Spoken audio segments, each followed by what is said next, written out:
Assalamualaikum warahmatullahi wabarakatuh. Alhamdulillah wassalatu wassalamu ala Rasulillah Sayyidina wa Maulana Muhammadin Abdillah wa ala alihi wa ashabihi wa man walah wa la hawla wa la quwwata illa billah amma ba'dah.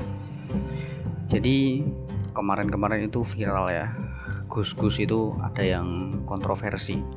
Entah dari perkataannya yang kurang baik, terus omongannya yang menyinggung dan sebagainya. Tapi yang saya amati, yang saya rasakan itu banyak juga loh manfaatnya gus-gus yang seperti itu.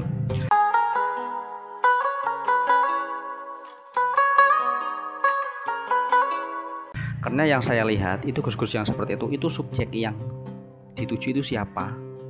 Ya, yang dituju itu adalah pemuda-pemudi. Coba bayangkan, yang tadinya di jalanan, hidupnya di jalanan, nggak mau beribadah, ngakunya Islam, KTP-nya Islam, tapi nggak mau beribadah, kelakuannya itu sungguh menyimpang, nggak ada yang mau menasehati. Tetapi ketika beliau-beliau ini viral, orang-orang yang seperti itu banyak yang mengikuti ke sana, ikuti kajian. Walaupun pengajiannya seperti itu ya, emang pemuda-pemudi zaman ini kayak apalah, kayak kalian nggak tahu aja, kelakuannya bejat dan sebagainya. Akhirnya ditaubatkanlah oleh beliau-beliau tersebut.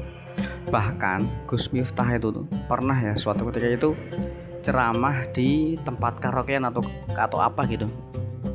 Nah, di sini kalian pasti sudah sangat suudon. Saya juga suudon soalnya.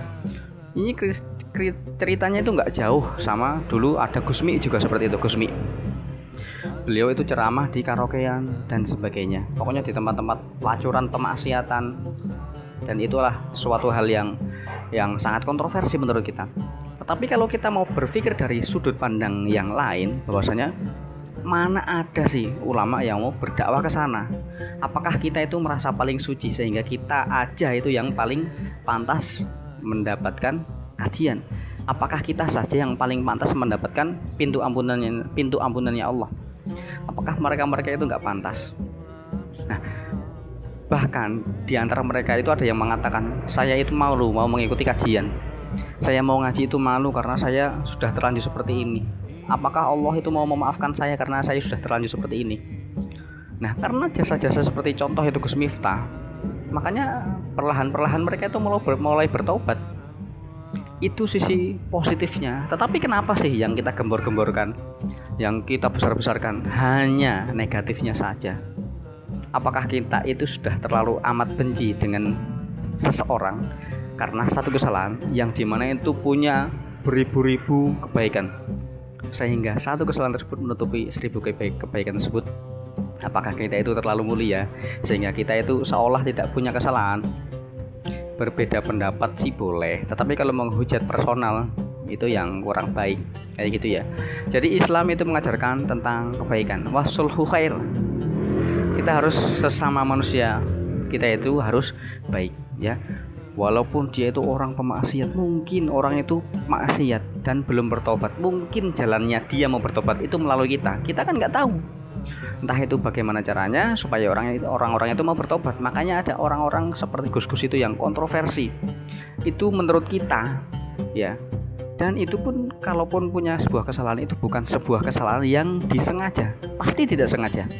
Kita harus tutur saja, pasti kesalahan yang sangat tidak disengaja.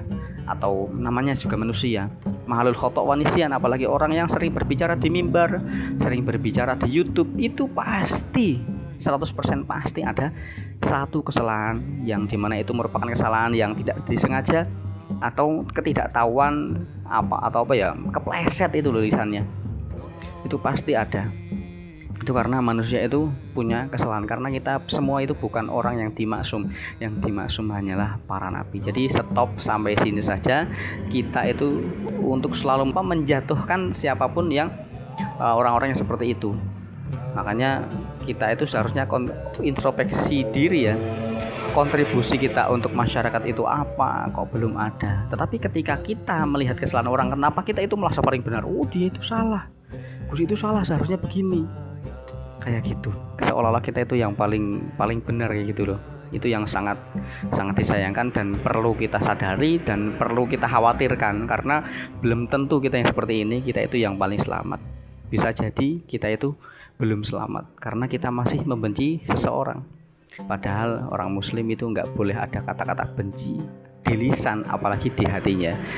Semoga video ini menjadi pembelajaran untuk kita semua, bahwa kita semua itu harus menjadi orang yang baik, minimal itu dari hati kita. Semoga video ini bermanfaat. Jika ada kurang lebihnya dalam saya menyampaikan, saya mohon maaf sebesar-besarnya. Allahumma hdina ala siratal mustaqim. Assalamualaikum warahmatullahi wabarakatuh.